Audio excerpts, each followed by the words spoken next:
First of all, how are you? How was your summer break? What did you do? It was good. I went home and saw my family a little bit. My sister just had a baby, so I saw my niece. Congrats. Thank you. So I spent some time with family, went on a vacation with some friends, and then was in Istanbul, getting ready for this tournament. Great. I want to check in your physical condition as well. How are you feeling I feel good. I feel good. Last year was a struggle to, maintain my health, but I think towards the end of that season, I was able to stay relatively healthy through the playoffs, and I went into the summer without any big issues. So I was able to get some good work in, and show up to camp here ready to, try to do something special. Going into national team, looking at the latest EuroBasket roster, we have got the additions of Adem Bona and Ömer Faruk, and Alperen is 3 years more experienced now. Do you think this is the best national team roster you have been part of? Yeah, I would say so. And I think everybody has grown. It's not just a few guys. I think everybody has, taken those steps and became a little bit more experienced and worked on their game and, kind of filled in some holes that they had before. So I would say this is probably the most talented roster that, I've been a part of on the national team since I, joined, 5 years ago or so.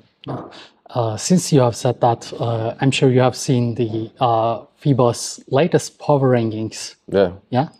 They put Turkey at number 4. Of course, they are not factoring in chemistry, but do you personally think Turkey has one of the 4 strongest roster? I would say so. I think we have, every position we have skills. I think we have youth. I think we have experience. You have Jetty, who's played many years in the NBA, many years in Europe. I'm the oldest guy on the team. I've played a long time now. And I think those young guys have gained some experience. Adem had a great opportunity this year with Philly because Joel Embiid was hurt a lot, so he had a great opportunity to play a lot this season. Obviously, Alperen took a huge jump, became an NBA All-Star.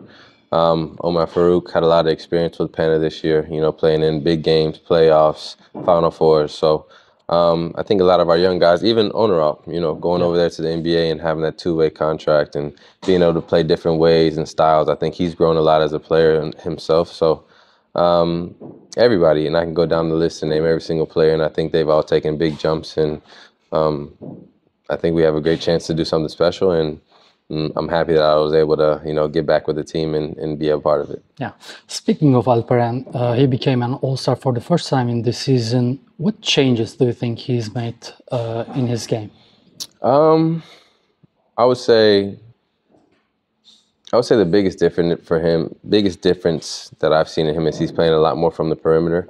And I think that's something that he should have added a while ago because he has the skills and, he can create mismatches inside in the interior, but also from the perimeter. He can kind of dribble and break guys down and kind of play off the pick and pop with ball fakes and passing. And I think that's something that Houston really did well for him this year, and it kind of allowed him to grow and kind of play with the ball more in his hands and let him be the playmaker and do those kind of things, kind of similar to what Jokic has been doing. And, there's not many guys his size that have the ability to pass the ball, score the ball, shoot the ball.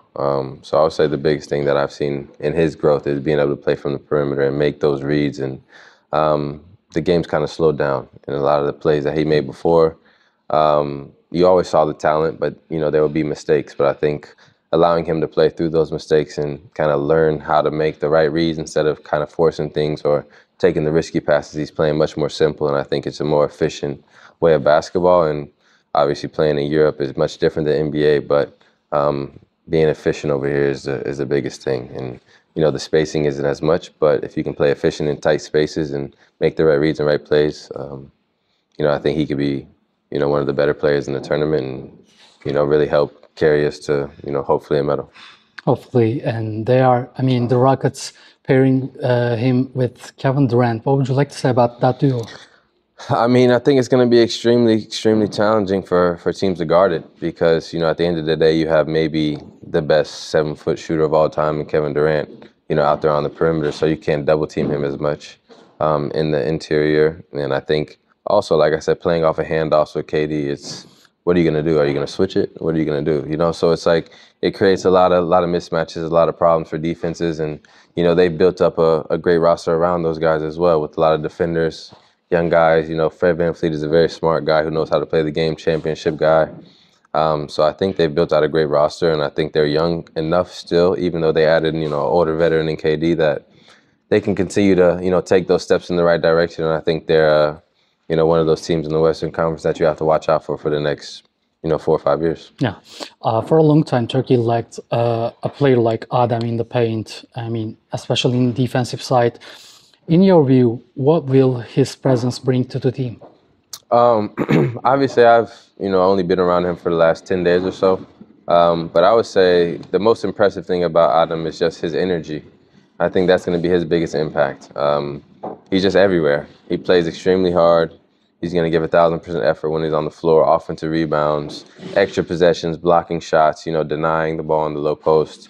And just his energy is infectious. He's vocal. He likes to talk. He communicates out there. So just those little things, those little details that help a team, you know, take steps in the right direction. I think he's going to be excellent for us. And, you know, he's one of those guys who can change the entire energy of a game just by his presence being on the floor. And I'm excited to see, you know, actually playing an official exhibition game with him in a few days. But I'm excited to see how he continues to grow. And defensively, he's been great. And I think offensively, with his athleticism, he can be really well. Great partner for you. Yeah, exactly. You know, getting into the paint and throwing the ball to the rim and kind of just watching him fly around and go dunk it. So I think he's going to be a great addition to the team. And I'm excited to, you know, be able to watch him grow and play with him. Absolutely. This summer, is there a player you think will make an extra impact at the tournament? Someone you would say you really have to watch him closely? You know, I think Furkan gets written off sometimes, Korkmaz, but he's extremely talented and he's extremely hungry at this moment. You see the fire in him. He's practicing really hard offensively, defensively. So I would say that's a guy that, you know, some people kind of write off in moments, but, you know, he was a first-round draft pick, a guy that has a lot of potential, has had some injury issues, but when he's healthy and he's hungry, I think he can be a great addition to the team and somebody that I think at this very moment is very motivated to go out there and, you know, make an impact. And he's been very vocal at practice. He's been very vocal in meetings. He's been very vocal in the locker room about how much of an impact he wants to make and how much this summer means to him and how much it should mean to us as a group. And I think that's somebody that can go out there and have a really good tournament for us and kind of change the momentum for us in many moments. Obviously, you know, the bigger names and everybody who's they're going to be focused on. But I think Furkan is in a good spot right now, and I think he can have a great tournament. And he hasn't signed any contract yet, so he's in a place that has to showcase himself, right? Hungry, yeah. Very hungry. So. Absolutely. I'd also like to talk about your role with the national team. At club level, you are more of a finisher, while in the national team, people expect you to be more of a creator. Which role do you feel more comfortable in overall? You know, I would say early on in my career, I would probably be more comfortable scoring the ball and being in that role. But I think as I've gotten older, I think I've had to kind of adjust my game because a lot of people don't want me to score the ball. They kind of try to take that away from me. And I think I've grown a lot on that side of it where I can now create and have my other teammates get going. And I think we have so much talent on this team. I think that the creator role is probably more of the important role for me to play on this team. And I'm just a guy who's going to go out there and play the game the right way. At the end of the day, if I have space to go create for others, I'm going to go create for others. If I have space to go out there and score myself and they give me that freedom or they give me those pockets where I can go play in my game and score and shoot those shots off the pick and roll and stuff, then I'll do that. But, you know, with talking to coach and, you know, watching the game that I watched recently against Lithuania, I think the biggest impact that I can have is just kind of putting everybody in position, understanding where the defense is, and then kind of, you know, creating, like you said, just creating for those guys, creating for Furkan, Onuralp, Jetty, Alperen, Adem, Omer, you know, all the guys that have all the talent to score in many ways. I think we just needed a guy that can kind of put those pieces together and let the talent do what it does. And I'm more than happy to play that role. And then if there's one of those games where people let me start going and get going, then I think our potential is through the roof. Yeah. Have you set a specific window for yourself when it comes to playing for the national team? Not necessarily, no. I've always enjoyed it. Turkey feels like home to me, so I've been here 7 years. I spend majority of my summer here now, so I'm around, and I really enjoyed it, and I like being here. I like being with the guys. I think we're young, and I think we're going to continue to grow and get better. And I think continuity is very important. So I haven't really set a window on, when this chapter closes, but as long as they want to have me around, I'm more than willing to be here. So we'll see how long that is, and we'll see how things go. Great to hear that. Let's move on to Anadolu Efes. Under Luka Banki, Efes pushed the EuroLeague playoffs to the fifth game. Now with a new coach, have you had the chance to talk with Igor? What do you think working with him will be like? I've talked to him a lot. We've had a few phone conversations. We've texted a lot about the roster, the way we want to play. Just calling and checking in on one another, how the summer has been. And I think it's going to be fun. I think it's going to be exciting. He has a more NBA kind of mentality of how he wants to go about things, how he wants to run the offense. And, through speaking with a lot of people, they say he has one of the best offensive minds they've ever been around. So I'm excited for that. I think last year was a up and down year, challenging year, but I think we finished it strong, at least in the EuroLeague. It's been a rocky few years, the last 2 years here with Efes, kind of a lot of coaching turnover, a lot of player turnover. We really haven't found that continuity, but we signed a few guys this year to multiple year contracts. Igor signed a 3-year deal, so I think hopefully now we can, all commit to this one project and kind of build and kind of see where we can go. And, Adem Bona was a new coach 2 years ago, Tommy last year, Luka Banki came in. So it's been a lot of turnover, and I think now bringing in an established guy who's had success is important for us. And I think we're all on the same page, and we all kind of we have to be patient. We can't automatically assume things are going to, work from the beginning, because new coach, 5 new players, 7 new players. So it's going to be some growing pains, but I think overall the roster that we have and the experience that we have within the group, but also the youthfulness that we have and the hunger that we have with the coach, I think we have a great opportunity to do something special this year, and hopefully it clicks sooner than later, but I think we just have to be patient and understand that there will be those growing pains along the way. Yeah, like you said, FS has seen a lot of changes this summer. Compared to the start of last season, you'll have more players around you who can help with playmaking, like Courtney, Weiler Webb. Even we can count PJ Dozier, who joined last season. Yeah. Do you agree with that view, and does this new roster excite you? Yeah, it does. And I think another thing about the roster that I like is I think we have a great size. I think Weiler Webb is obviously Defensive Player of the Year.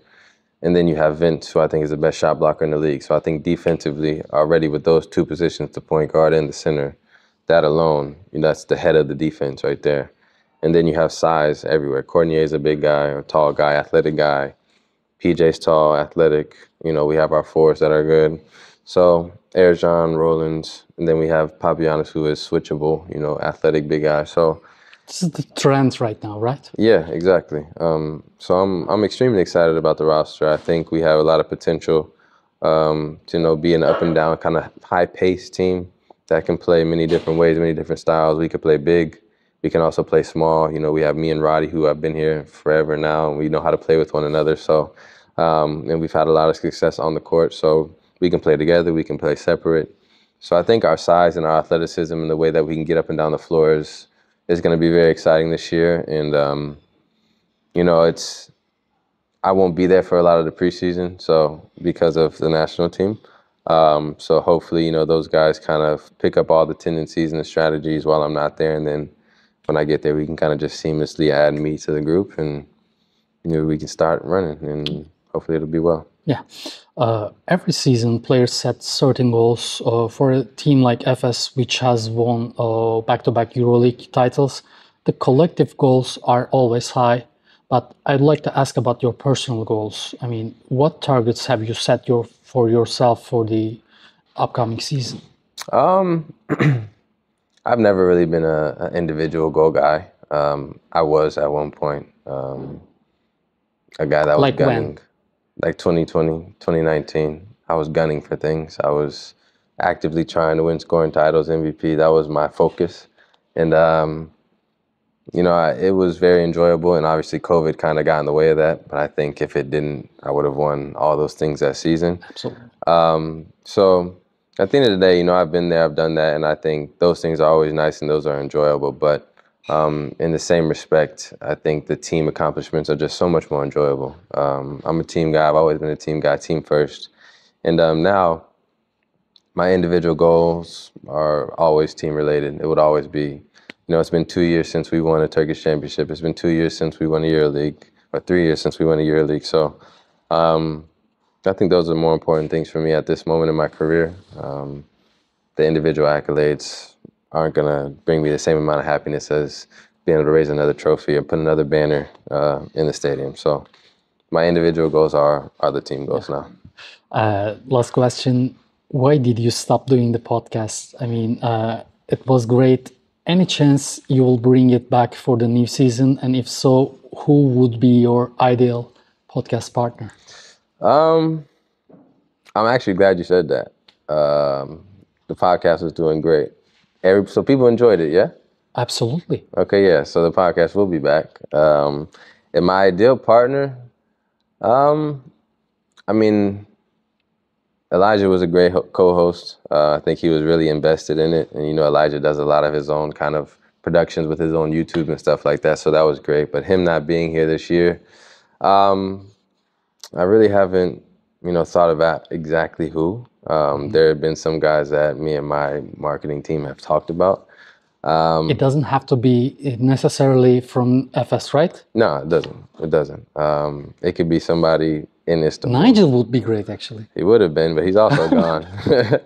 We actually talked about that, but he's also gone. So it'll be interesting. But the podcast will be back. And we have spoken about a few names, but you have to tune in to find out who it is. So we'll see what happens. Thank you so much, Shane. It was a pleasure, and I wish you good luck in the tournament. Thank you.